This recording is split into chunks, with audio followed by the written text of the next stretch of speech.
Hey, everybody. Welcome back to The Collective. We have another fantastic show for you planned out today. I am super excited. Randy's here joining us, and we are going to be getting into the fighting spirit, which again, I'm excited about this one. Now, while I'm excited though, make sure you're doing the things like the show, subscribe to the channel, hit the notification bells, do all the good stuff, get your emails whenever we go live, which is of course Wednesdays for the Gold Mine and Fridays on The Collective.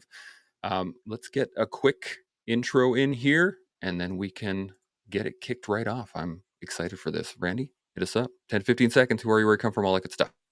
Right on, Brandy Turner. Been on the show a couple times now. Happy to be back. Thanks for having me, guys. Based out of Ottawa, running a company called Direct Action Combat Performance, which provides tactical training for law enforcement primarily, a little bit of military, and a little bit of general public.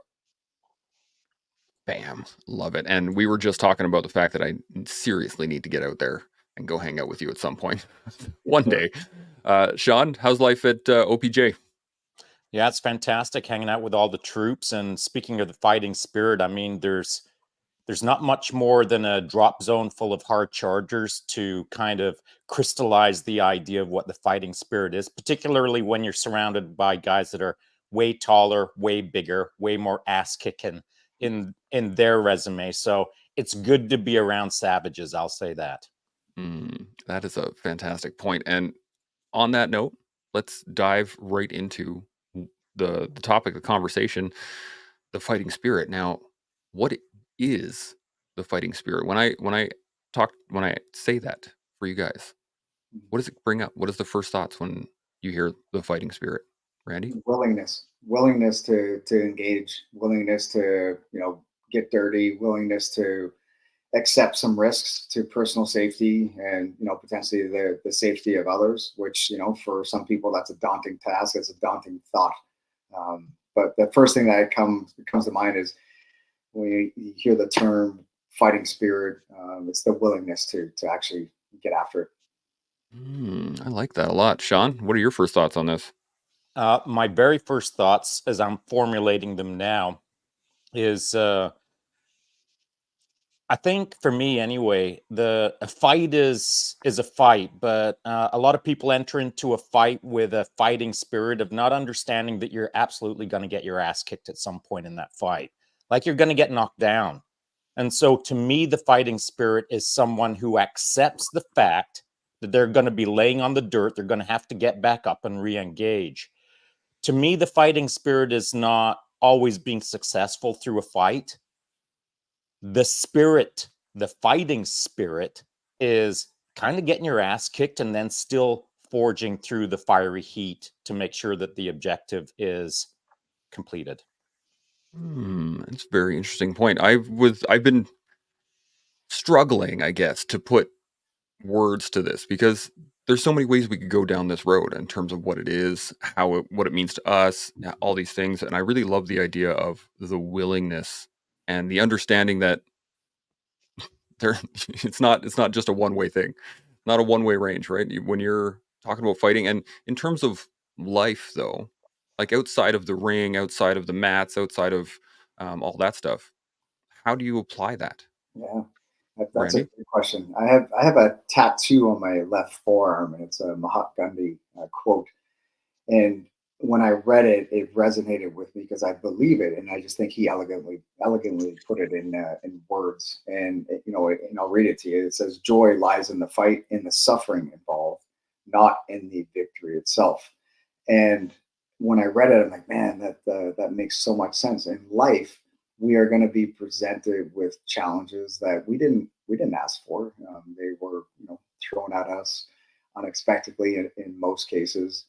Those challenges, how we deal with the emotions that will be triggered by that challenge, depending on the severity of it, is, in my opinion, how we dive into the willingness to persevere through it.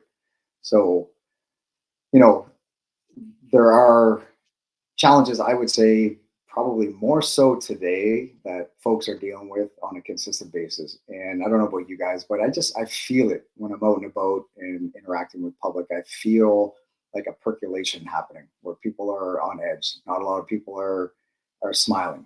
Not a lot of people are just being joyful and happy doing whatever it is that they're doing. And maybe I'm reading into that a little bit, but I like to think I'm pretty aware of my surroundings and reading body language and reading people. But I think if there's any advice I could give them is whatever you're going through, yes, it's difficult. Um, you're going to get through it if you have the will and desire to get through it. But if we allow ourselves to be victimized because of series of circumstances that are outside of our control, then the negative may take the lead on how we put our left foot in front of our right foot on a Monday and leading into a Friday, for example. That is a great point. Sean, your thoughts on this? Yeah, I agree with Randy. I'm feeling it as well. And I feel it doesn't matter what town I'm in, what city I'm in. I'm feeling it. I'm feeling the tension. I'm feeling the percolation, as Randy stated. And one of the things about percolation is it has a tendency to proliferate the percolation. So you can see it on the sidewalk as a guy walks towards you. You can read his body language. You can pick up his vibe. You can feel that energy. And I don't want to make too fine a point on it, but sometimes I feel that a lot of the sort of negative energy that is kind of out on the streets a little bit nowadays is being projected by some of the weakest people on the sidewalk. And so it's this reverse fighting spirit. To me, the fighting spirit is someone who has fought so much that they understand what the fighting spirit means, and therefore they're not walking down the sidewalk looking to fight everyone.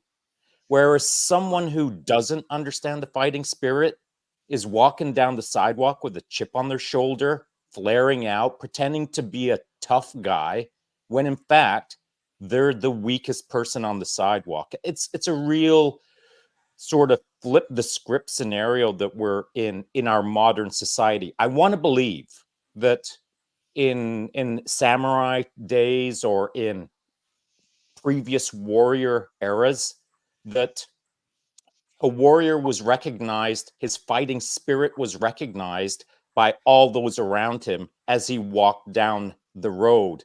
And if you weren't a warrior, if you didn't have a fighting spirit, then you didn't pretend to be one. But nowadays, I think there's been a distortion or a co opting of the fighting spirit where it isn't earned, it is pretended. Mhm. And so, how to fix that? Maybe we'll talk about that a little bit. That is a fantastic point. I mean, every martial artist that I've ever known is usually the calmest guy I know. The people that have spent their lives fighting are usually the most relaxed, most chill people you can know. And to the point, look at the history of the collective here. Look at the people that we've had on and the hard chargers and the warriors that have been on this show. And they will sit and talk and have philosophical discussions, and no one needs to pump their chest and talk about how tough they are. That's just superfluous at this point. Now, so here's the question then I have for you. Do you think it's innate? Do you think that like people are born with a fighting spirit or not? Or do you think that some like it's developed through the actions, through experiences? Randy? That's a great question. I think a little bit of both. I think some people are born with it. They have the will, desire, the state of calm to push back and confront. Be okay with confrontation. And they're okay with it. And then there are others who I think it can be developed through time, through skills, through understanding, through experiences. Um, I, I do think in some cases what our society has allowed to happen is, to Sean's point, there are weak, you know, I would say insecure individuals with a loud voice, pumping their chest or looking for confrontation because there's been a lack of accountability. They haven't been called out on it or they haven't been put into their place because it seems to be shunned upon in today's, demographic society. If somebody were to, and I want to maybe preface this or caveat this. I don't promote violence, but I 100% embrace it. I'm okay with a dust up. I'm okay with the fact that I might, get a broken nose or a black eye if that action is warranted by somebody's behavior or lack of respect, or literally just somebody that steps outside of line. Realigning them with a swift shot to the face, for an example, might be enough. And I just think that's not happening a lot in today's world because of the ramifications. People are concerned. Everybody's got a phone and it's tethered to their hand. Everyone's concerned. Not everyone. I should stop saying the word everyone. Generally speaking, people are concerned. Well, if this gets out on social media, will I lose my job, or will I, get in deeper shit, or whatever that might be? So there's a reservation or a concern, of reluctance, if you will, to put somebody in place who is rightfully and deserving of it. Long story short, I think some people say and do things disrespectfully because they're not being held accountable. Yeah, that 100%. Sean, thoughts on this?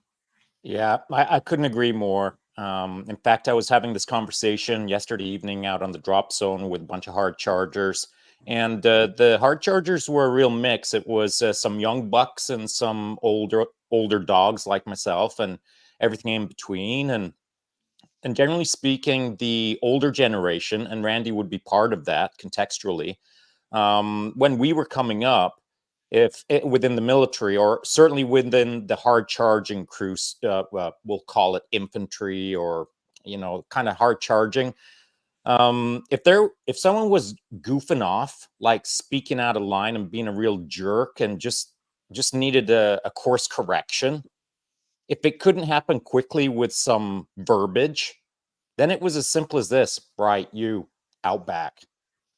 And you went out back behind the building and it got sorted out. And that's kind of old school. And so what that represents is consequences. And much like Randy, I did a little bit of scrapping back in the day, and I'm actually not very proud of it. I was a wild young man, and I had my way, and I was very comfortable with violence. And so at the drop of a hat, if you looked at me wrong, then I was looking back at you like it's go time. And so I grew out of that phase, thank goodness. And I am not proud of it, but I am very comfortable with violence. A lot of society isn't comfortable with violence, but they act like they are. And the distinction between those two states is that middle ground of no consequences. And so nowadays, I feel like because there's zero consequences to poor actions, it is now just proliferating as you get to say and do and be whatever you want anytime, irrespective of what's going on around you, and typically at the cost of all of those around you, because it's you as the center of the universe. And I think it's a really poor way to live your life, of course. But what's the workaround for that? Well, I think we're all obviously going to agree on this point that the consequences of life are typically sorted out through some sense of humility. And that humility doesn't have to be a brouhaha out back of the pub. It doesn't have to be on the sidewalk. It's as simple as this. And I always default to the martial art that, in my opinion, does it the best, irrespective of who the person is and how tough they are and how many other fights they've been in. Go to your nearest Brazilian Jiu-Jitsu club, tie on a white belt, and see how that first night treats you. That is called an awakening, a realization that no matter what you tell yourself in your head, it isn't going to play out in real life on the mats. And that is the branching point between, am I now going to live a good life, or am I going to never go back there again and continue to be a jerk on the sidewalk? Yeah, This brings up an interesting point. You got something, Randy? What do you got? yeah. I was going to add to it. I think the humility is inherently platformed or positioned in a manner when it's in a controlled environment, like jiu-jitsu or Muay Thai or MMA, for example, because there is a set series of rules that are applicable to that particular discipline. So when we stay within those rules, if we're okay with putting ourselves out there, then sometimes you're going to submit. You're going to get caught with a choke or an arm lock, or sometimes you may be in a sparring scenario with somebody that's a little bit faster, a little bit more on point that day, and that's okay, with being humble enough to put yourself in that position, and then be mature enough to say, okay, today or this scenario, it went the other way, so the other guy got the advantage. That's a good thing. And if we're okay with that, we would allow ourselves to grow, not only become sharpened in terms of skill wise, but we'll be more acceptant to the fact that when we stay within the rules of what's accepted, sometimes you're the hammer, sometimes you're the nail. And at the end of the day, we all get to walk off the mat and go about our life. Some people have full time jobs, families. The point is, they're going home to those jobs, they're going home to those families, and life goes on. And then what's really cool about the journey of martial arts is, like I just mentioned, sometimes you're the hammer, sometimes you're the nail, but the journey, there is no finish line. Like it's continuously evolving. We continue to polish our skills, and at the end of the day, if we don't put ourselves in that arena, we would never experience it. So humility enough to put yourself in the arena, humble enough to say, some days you're going to have a good day, some days you're not going to have necessarily a good day. But that's all part of the journey. That's all part of the process. Mm. This is an interesting point about martial arts too, is that, and I've had this conversation with people who don't do martial arts, and they've always hit me with, and even myself, I used to say this a lot, was, there's no rules in combat. You can't say that there's, if it's a life and death struggle, you can't do this or you can't do this. Sure. Yeah. And the point that I've realized after time, especially talking on the collective, is the fact that you will never understand that truly until you know the rules themselves. And so I try to say this pretty regularly, is, if you want to learn how to break the rules, you have to know the rules first. You have to know them well enough to be able to see where that bend can happen, and so on and so forth. So similar to BJJ, yeah, you can get caught with stuff. Yeah, you can have a really bad day. You can get your butt beat in pretty easily if you let it. Um, but that translates to the street pretty well in a combat situation where it just becomes about control rather than fighting or hurting somebody else and things like Yeah. that. So I think that's a fantastic point. Sean, you got any other thoughts on this? I do. So, I had loads of fighting spirit before I stepped onto the Brazilian Jiu Jitsu mats for the first time. And, I'd done 32 years of martial arts at that point, a pile of different things, to include a chunk of grappling, but not specifically Brazilian Jiu Jitsu. So when I turned 52, stepped on the mats and thought, let's see what this is all about. Man, it was crazy what happened. I just couldn't believe that the wizards were doing what they were doing to me, and I just couldn't stop it.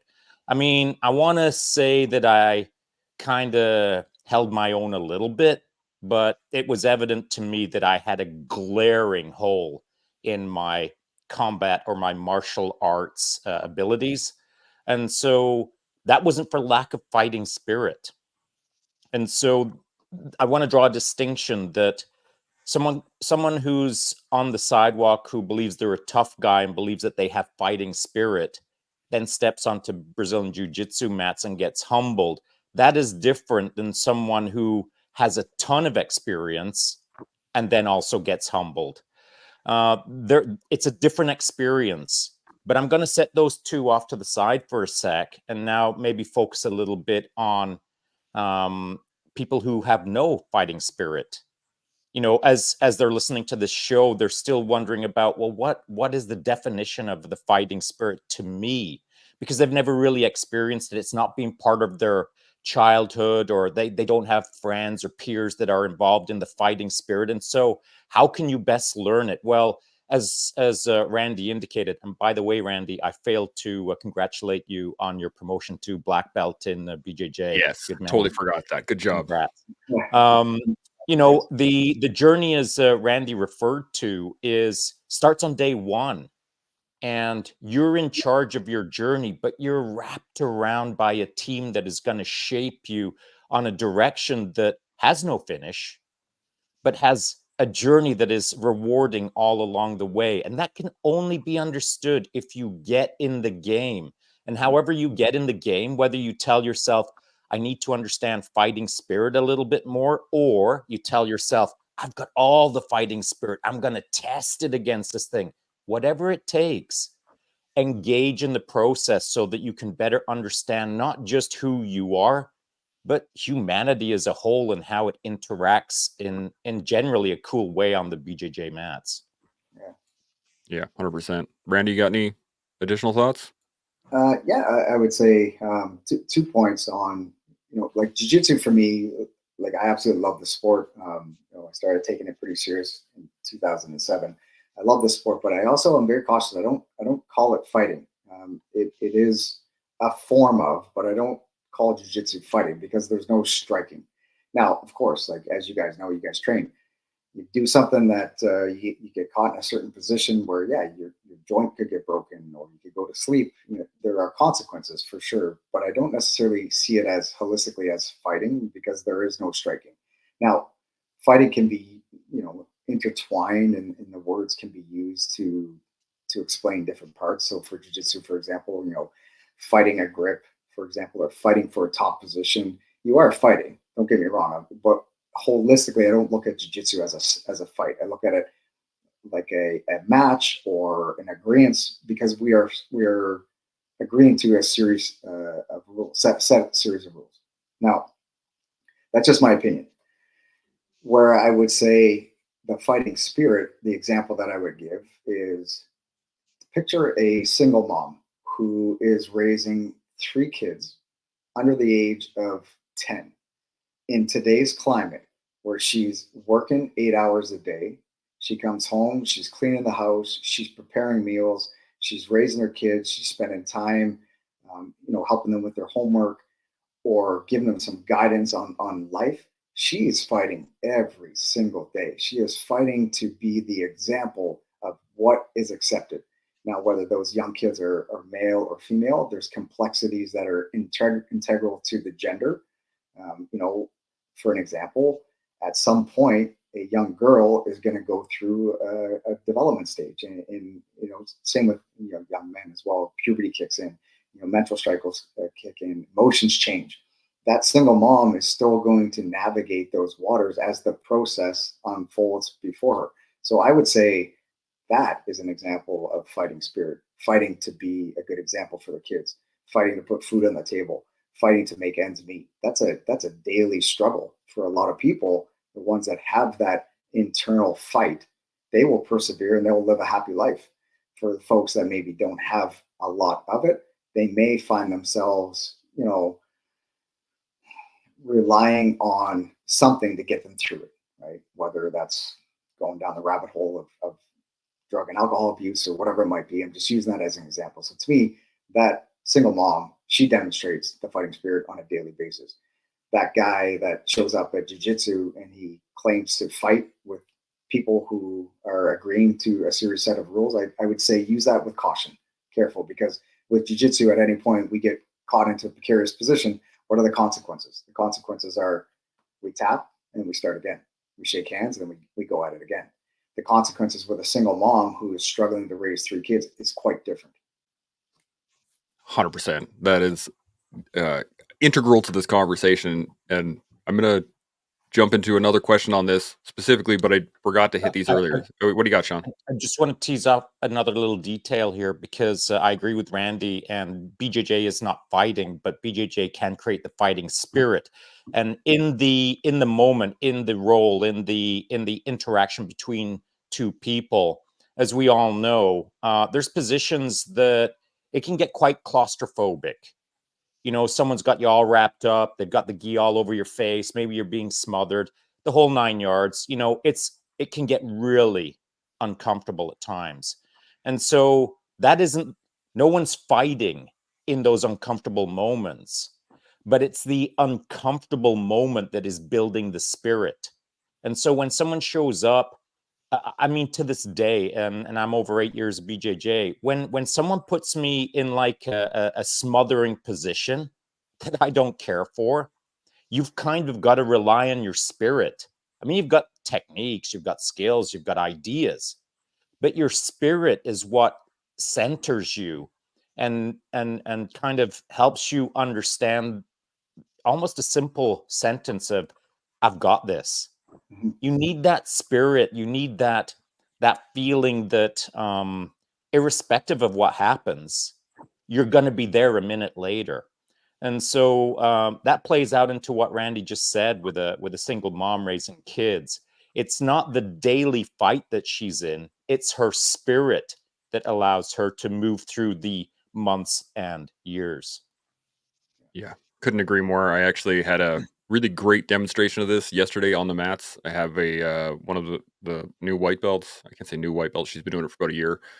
She's been struggling with the fear of uh, the the defensive fears, right? Of just all of a sudden we're in the fight and then she immediately goes into offensive mode and doesn't really know what to do. So I spent some time just working with her, getting used to falling and just like, I'm gonna knock you over. Get used to the fight. Get used to the fight. And by the end of the like 5, 6 minutes of working with her, every time I put her on the mat, she was immediately engaging rather than curling up into a ball. She was fighting, and I was like, yes. And that's Yeah. what I try to push people to get into to get. And I'm going to jump into another question here on that note, but before I do, I just want to hit these real quick. John jumped in here. Good morning, all. Congrats to Sean's kids earning his wings at OPJ24. Good to see you, John. We got Glenn joining us as well. Morning, fellas. Randy, thanks for the range training content you put up. I personally used a lot of it. Good for you, Glenn. That's awesome work. And then Great Dad Gear jumped in. As someone new to jiu-jitsu, this episode is great.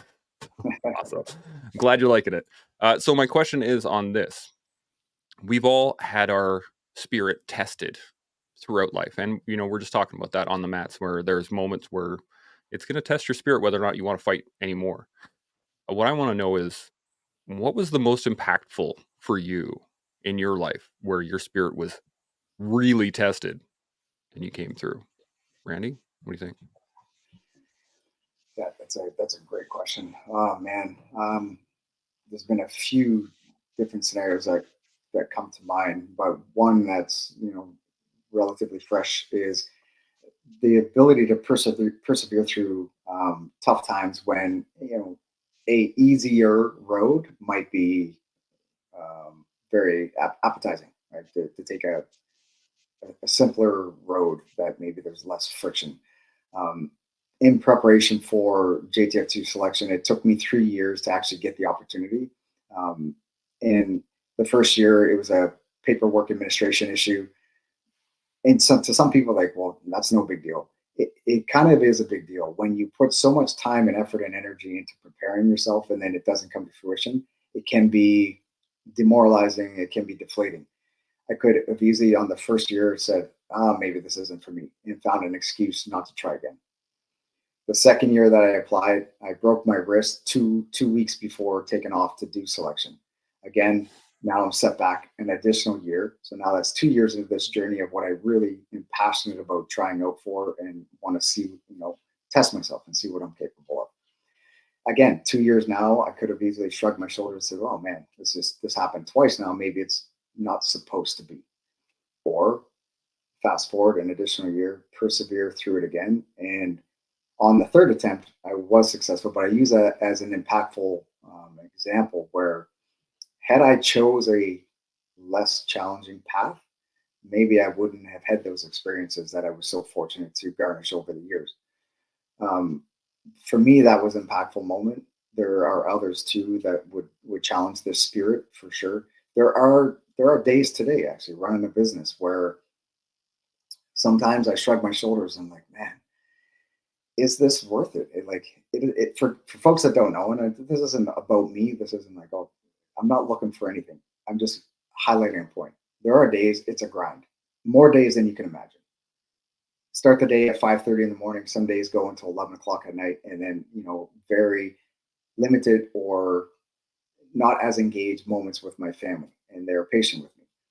Sometimes when you're feeling torn in multiple different directions, there are certain things that might happen subconsciously where we're like, maybe I shouldn't be doing this. Maybe I should do something else. That's the time we tap into the spirit, and that's the time we persevere and push through, because that's really what building quality character is about. So where I'm going with that is rather than taking the easy road, take a road that is worth the challenge, because at the end, or when you get through a obstacle, it is so much more rewarding as opposed to just taking, you know, the easy path or the most comfortable path. I love that. 100% agree with you on that one. Sean, thoughts on this? Yeah, I wholeheartedly endorse what Randy just said. As a entrepreneur myself for over 25 years in various careers, there's never been a time where I haven't been questioning, is it worth it? And so I'm going to bounce back to my fighting spirit moment, and then I'm going to build that out a touch. So I think maybe the first time that I realized I was being tested for real was in my basic training in infantry battle school. And so we did a 6 month right off of civilian street straight into infantry battle school for 6 months. And about half, not quite halfway through it, at some point we were up on the jump mock tower, and that's 32 feet in height. And as you stand in the door and look down, that's when you get a sense of what you're all about in your relationship to height. Now, as I stood in the door, it was the first time that I realized that I had a irrational fear of heights. I had no idea I was scared of heights. But as I stood in the door, I was freaking out in my head. But it was a moment where I had to make a decision. And the decision isn't like I didn't sit down and write it out. I didn't, ask a few questions of people around me. I had milliseconds to decide what kind of a person I wanted to be in the future. And I decided it was going to happen. I was going to go out that door, irrespective of what was going on. And so, I punched out into the void, and presto changeo, that was basic training. And fully realizing that I was terrified of heights, within a year, I had my paperwork in front of my commanding officer's desk to ask him to go on a basic para course. And then as soon as I executed against that, I had the paperwork on his desk to try to get to two commando. And so within 2 years of joining the Army, terrified of heights, I was standing in front of two commando shacks thinking, man, this is crazy. And so, I'm out on the DZ this summer, and I drive, however many hours to get to a thing that I'm scared of to test my fighting spirit. And so I've got about 370 jumps. And as Randy knows, in the unit that we were in, you do all the fast roping and all the rappelling and all the height work and all through the windows and all the stuff. And it was every single day I was being tested against my irrational fear of height, and I have never failed against that fear. But by facing it time and time and time again, here's what I am now able to do. First of all, sitting at the dinner table last night on the drop zone at the barbecue, there was a lady sitting next to me, and she was explaining how she was really scared of heights, and she had a few things to say. And I said, hey, you may not believe this, but I might be as scared or more scared than you are. And I've never failed to go out. And it's because I understand my why. And I kind of built that out. I wrote about it a little bit this morning. And here's a why that perhaps some people don't consider. In that moment that I was in the mock tower, ready to jump or not, I didn't realize what that moment meant to future Sean. If I wouldn't have gone out that door, then I wouldn't have been able to live the career that I lived, which meant that I wouldn't have been exposed to the great men that I got exposed to, which means that all of the interactions and all of the wisdom that I've absorbed over the years, because of that decision to go out the door, I would have missed it all. I wouldn't be half the man that I am right now. I wouldn't have met all of those people. I wouldn't have been able to crystallize their wisdom.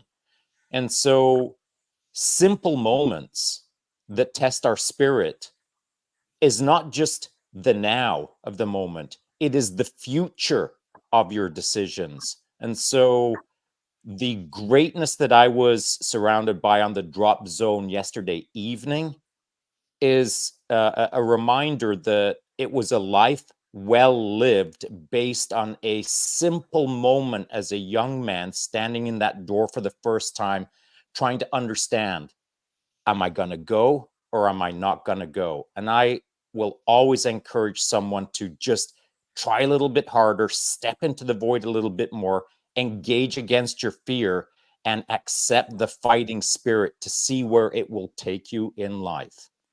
Mm.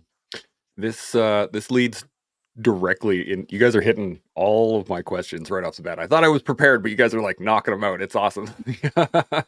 um, the question I have on that specifically is that success, when challenged, can breed. Can I say can breed complacency?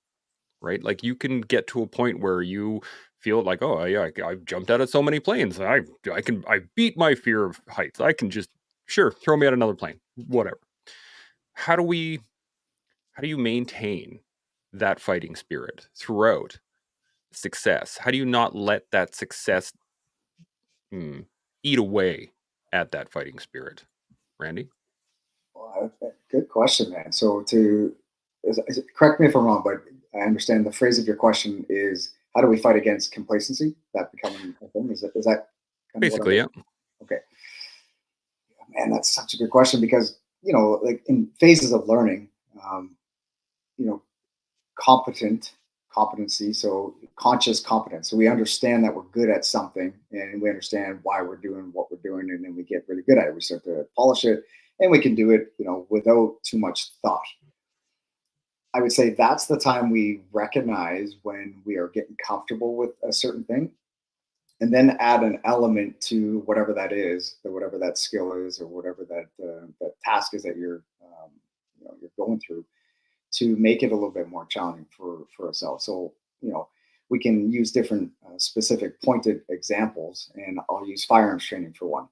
So if we're doing whatever a mag change, a reload, and you're doing it in a certain amount of time, and it's proficient and it's smooth, and you're accurate when you release the shot, okay, now we get really good at it. We understand that there are certain things with firearms training that are inherently dangerous. So if we don't pay attention to what we're doing, or where a trigger finger lands, there could be consequences that are dangerous to ourselves and others that we may be around.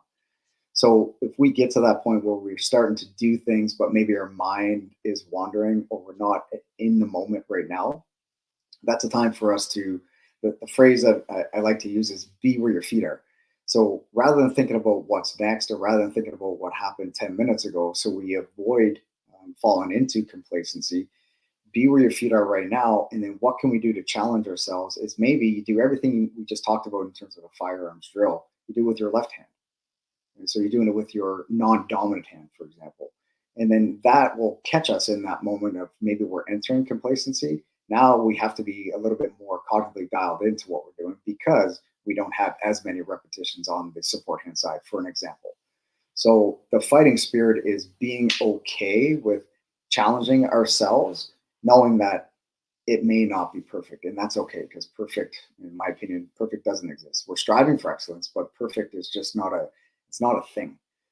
But sometimes we put maybe a little bit too much pressure on ourselves. Well, it's got to be perfect, or I want this next thing to be perfect. It's like, I strive for excellence, but understand that it's okay to make a mistake. And if you made a mistake, it's because we are pushing ourselves outside of that element of comfort.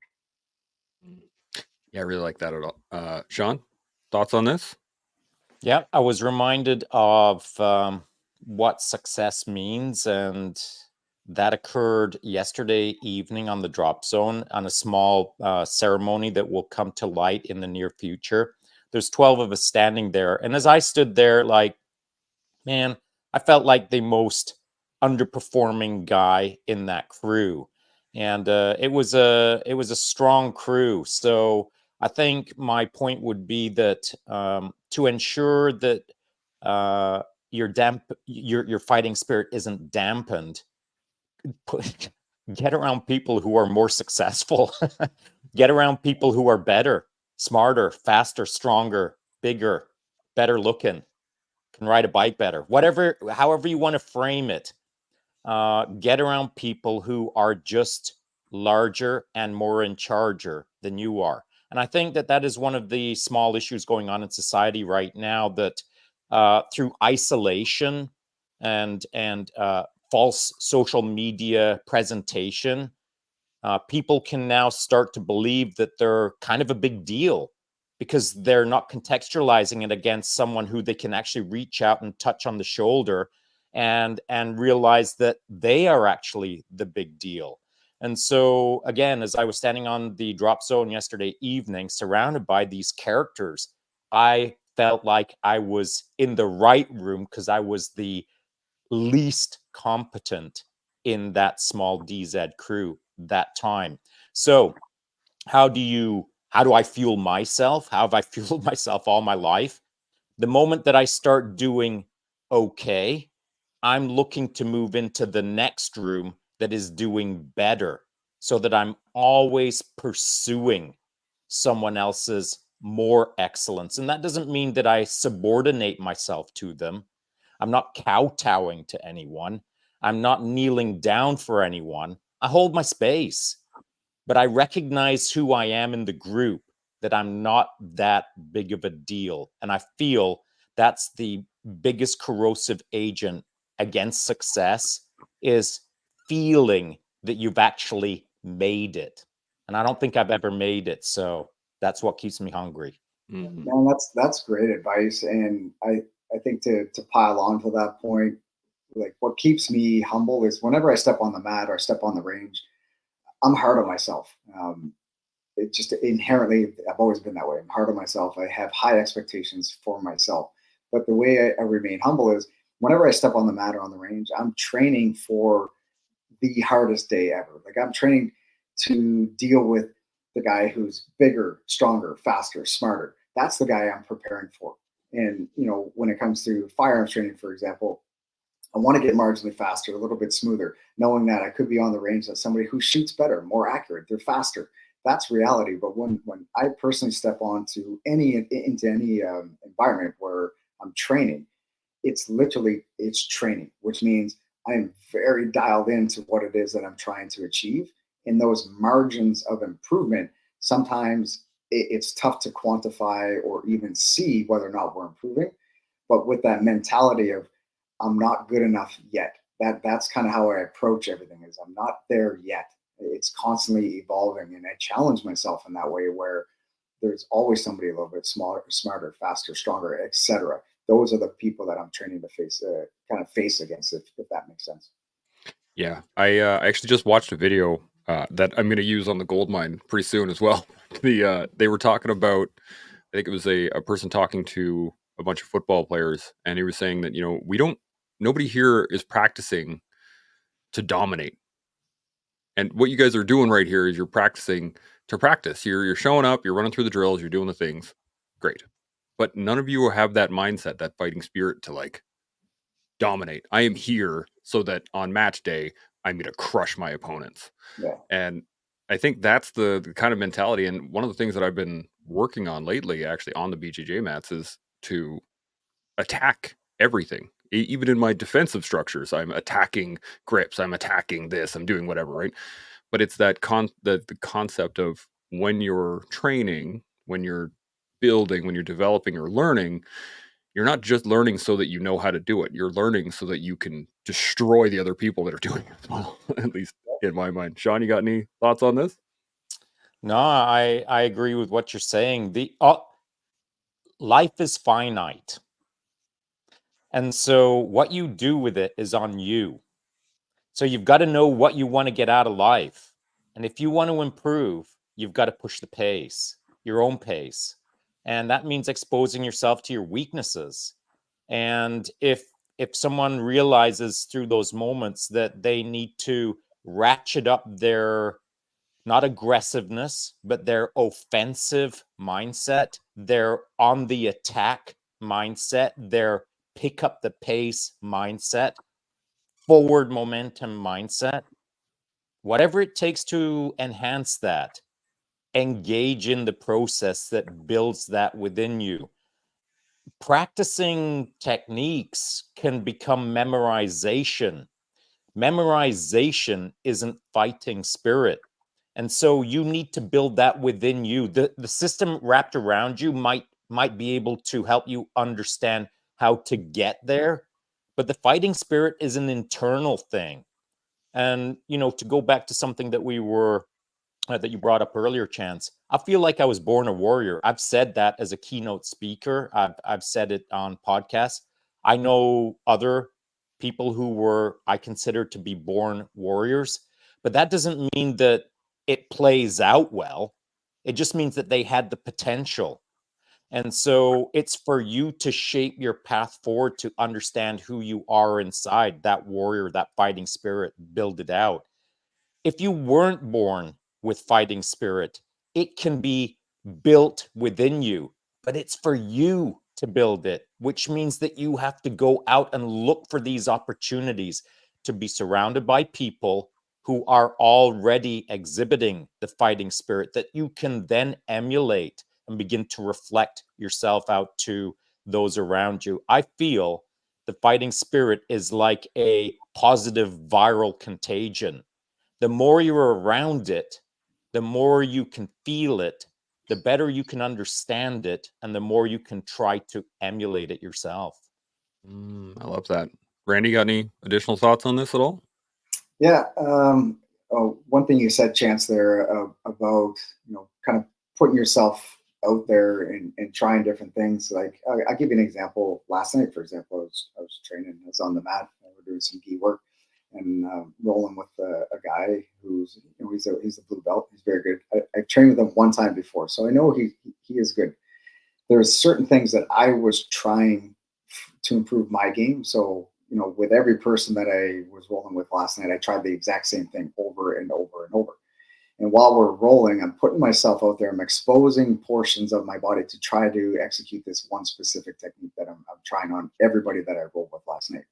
Long story short, this guy, he's good, and he caught me in the guillotine. And I left myself exposed because I was trying something specific, not paying attention to the fact that I overexposed my neck. Anyway, he saw an opportunity, latched onto it, good on him. It's in the moments thereafter to me that is important. So yes, I'm a fresh black belt. He's a blue belt. Some people think that should never happen. The reality is this: if I don't try certain things and I just play it safe and I just do what I'm really good at, neither one of us are really going to improve, right? So being okay with the fact that I'm trying certain things didn't work out in this particular instance. This young blue belt who is very good, and I'm certainly not slagging him. In fact, I'm the opposite. I'm pumping him up because he did a really good job. He capitalized on an opportunity and wrapped me up in a guillotine, and off we went. Afterwards, I congratulated him. Like, humility, I guess, goes a long way. Like, well done, very good job. Of course, he feels good about himself because he just tapped a black belt. I'm not, immune to that. I was once a blue belt who gave black belts a hard time, and it's a really good feeling. But where I'm going with that is be okay with, putting yourself out there and exposing a potential limitation where it might not go according to plan, and that's okay because we'll learn from those experiences. Yeah. Yeah, I could not agree more. Great Ed Gear jumped in here with a great comment. He says, nothing like competition that will humble you in a second. Doesn't matter if it's three gun, IPSC, or BJJ. It's a great way for us to measure ourselves. And it 100% is. Yeah, I agree. It's a piece of the game, right? That everything has its place and every part of it plays into the overall betterment of ourselves and our fighting spirit. And on that note, I have this question. The fighting spirit itself can be intense, and we kind of talked about this earlier, where you guys, Sean was saying, you were a bit of a scrapper when you were young, and you had that fighting spirit, and you were just like ready to give her at any point in time. What did it take, or perhaps how did you balance that intensity with the need for patience, strategy, thought? Like, was there a particular point that it changed for you guys, or was it more of a developed, all of a sudden you found yourself thinking more? Randy, I'm going to Mm, come back to you. great question. Great question. Yeah, for me, it's rules of three.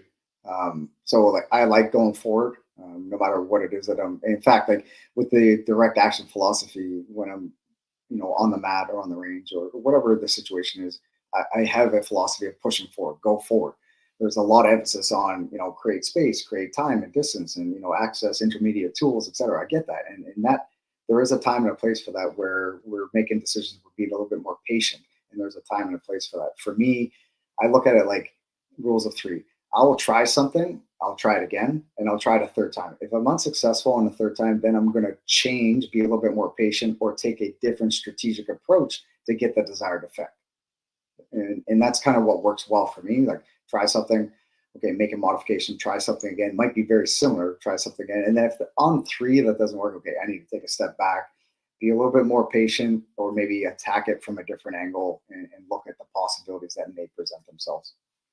That's a great rule. Sean, what are you thinking on this? It is a great question. I've never really thought of the timeline. I don't think there's a specific timeline where I started to balance my intense drive of my fighting spirit.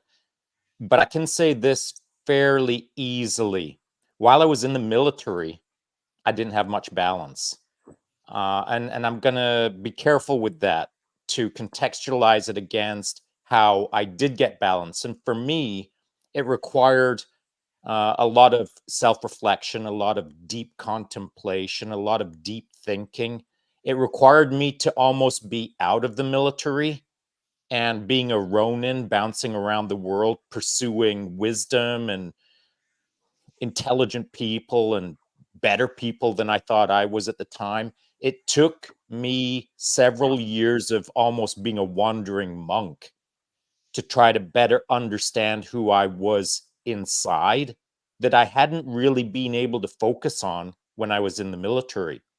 And so I guess my simple answer is my balance was learned over a period of years away from violence, where I had to almost become an academic to some degree about myself to better understand a more complete version of Sean.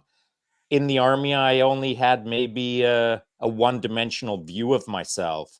Nowadays, I have a bit more of a three-dimensional view of what it means to be a human. So I'd encourage young Sean or any other young Seans like young Sean to just take a moment from time to time and think about a way to embrace not your inner child, but find a way to embrace an inner peace through deeper reflection, deeper thinking, considering the broader world around you.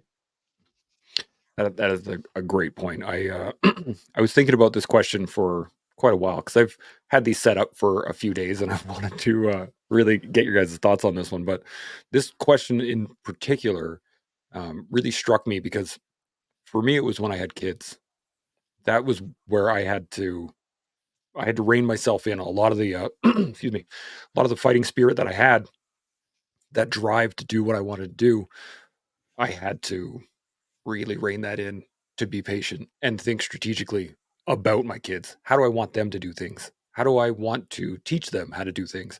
How do I want to demonstrate things for them without just standing there as, mass corporals, like, get her done, man. Like, kids don't respond to that very well. So this was a big one for me. But on that point, in a leadership role, as people out on the internet, as inspirers, as Sean liked to say, how do we cultivate or develop that fighting spirit in others? Randy? Strongly encourage folks to say yes more than they say no. Somebody asks you to do something, if there's a concern, reservation, anxiety about what the outcome might be, try to put that on the back burner, because we don't know what's around the corner. We don't know what's going to happen a week from today. The way, hopefully this inspires a few people. The way I live my life is, I don't want to miss an opportunity to do something that I may not have done because of the thought or concern of the outcome. So I say yes a lot more than I probably should. Partially, it's maybe a fear of missing out, but not really. It's more about, like, what am I going to experience? Who am I going to meet along the way? And what positives can come out of it. Generally speaking, based on my experience, there's way more positives that will come out of a new experience than there are negatives. So what I would share with with folks that are seeking that fighting spirit is be okay with being comfortable and put yourself in positions that you may otherwise try to shy away from because of the concern of what might happen. I really like that answer. I didn't have an answer beforehand, but I'm going to use that from now on. Sean, what are you thinking?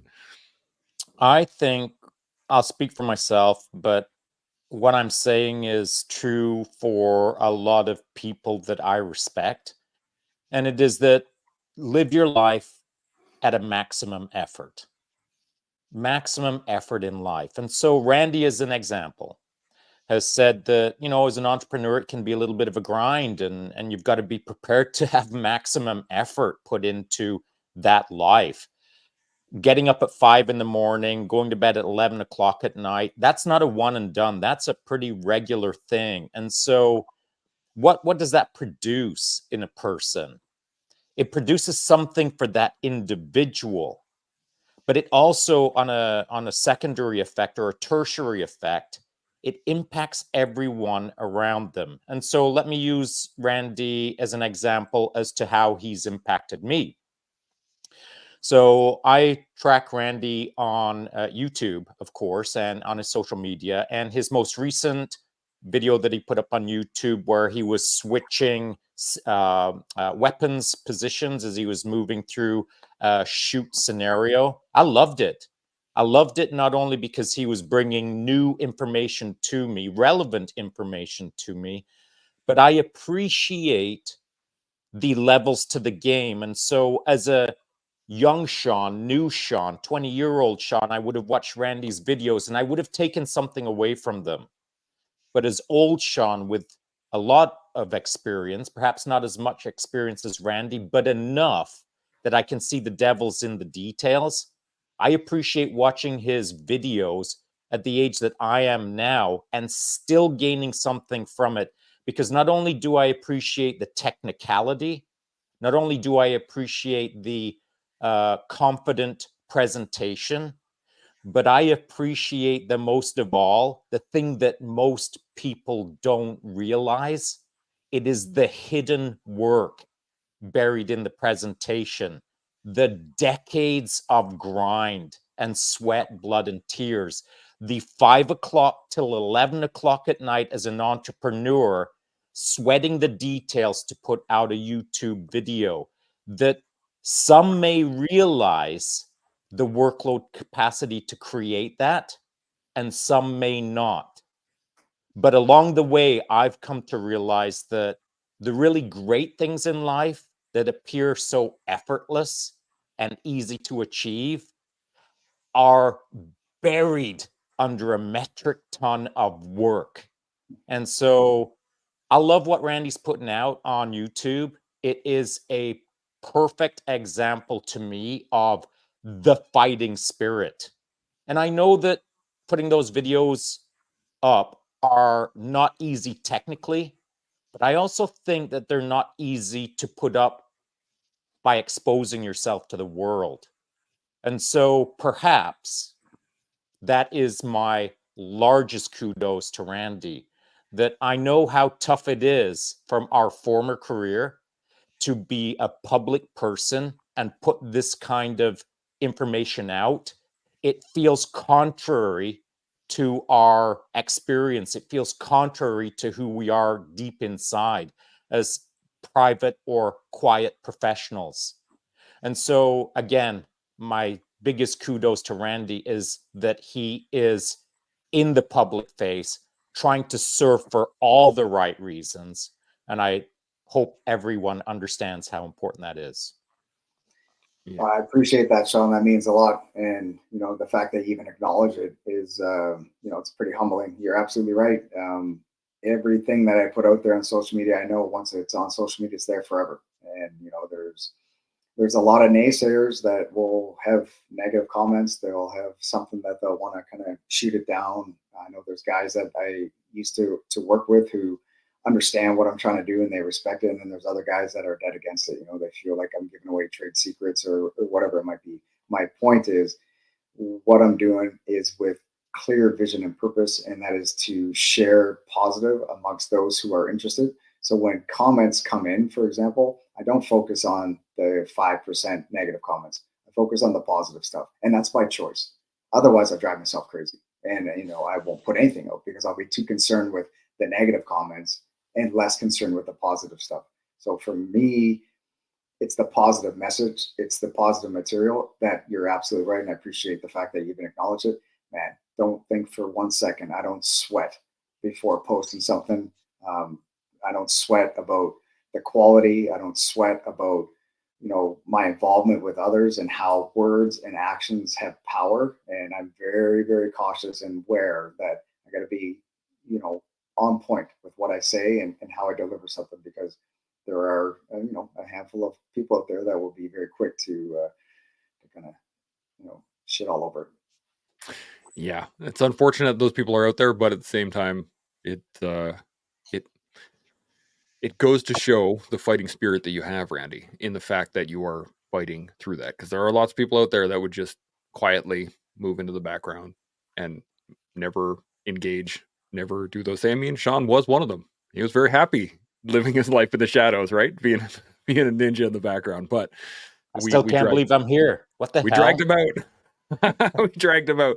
Now, Randy, I know you got some timies you got to meet, so we're gonna shut her down right here. But Okay. thank you. This has been a fantastic conversation, and we're gonna have to do it again. We're gonna do another fighting spirit chat, and this time I'm gonna have everybody join up, join us today. We had some struggles this morning getting people on, so outstanding conversation. Thank you so much, Sean and Randy. Any final thoughts on the fighting spirit or anything we've gone over so far? I'm gonna come right back to you, Randy. What do you think? All right. Thanks, Chance and Sean. Good to chat with you guys again, as always. Yeah, like as a sign off on pretty much everything that I post, and I believe it to the core of my being. Keep fit. The more physically fit we are, that is in our power. All right, that's we have control over how physically fit we are to deal with the challenges that life will throw at us. The more physically fit you are, the more cognitively sharp we're going to be to make wise decisions. I believe that. The next is remain humble. There's always somebody bigger, faster, stronger. It's okay to be challenged, but put yourself in a position to be challenged. So remain humble. And at the end of the day, stay in the fight. Very, very applicable to our conversation today. Stay in the fight. We're going to have good days. We're going to have bad days. It's okay. Focus on the good stuff. Focus on the things that we want to achieve, not on the obstacles in the way. 100%. Sean, any final thoughts? Perhaps I'll wrap it up by stating that the fighting spirit as a whole can be researched going back thousands and thousands of years. There's many great writings about what it means to have the fighting spirit, how to develop the fighting spirit. I've taken screenshots and talked about books that refer to the fighting spirit. And so irrespective of where you live in the world or what your circumstances are, you always have access to information about how to develop a fighting spirit. However, in my opinion, the very best way to build fighting spirit within you is to be next to, surround yourself with physically people who have the fighting spirit already developed within them, so that not only can you see it, but you can feel it, absorb their fighting spirit as you stand next to it. That is what I would encourage anyone to do. And that's why I find it so easy to say, if you're looking for good training where you are going to feel the fighting spirit, hit up Randy or any of the other great guests that we have on the podcast that are in the game of making humans better. 100%. I would only add one thing, which is live loud. Get out there. Live the life that you want. If you want to do something awesome and crazy, give her. Get out there. Do it. And that way you can continue to learn, build, and grow. We'll see y'all next week. Chimo, everybody.